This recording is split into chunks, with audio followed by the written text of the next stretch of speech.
તું મોટા મહેલો ની રહેવાસી હીર રાંઝા જેવી રાખવી આપણા પ્રેમની નિશાની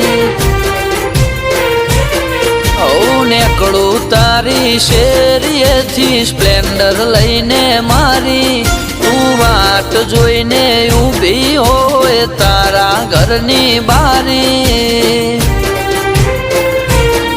તને બોલવું બહુ ગમે મને બોલતી તું તને હસવું પસંદ છે મને હસતી તું તને બોલવું બહુ ગમે મને બોલતી તું તને હસવું પસંદ છે મને હસતી તું ઓ મારા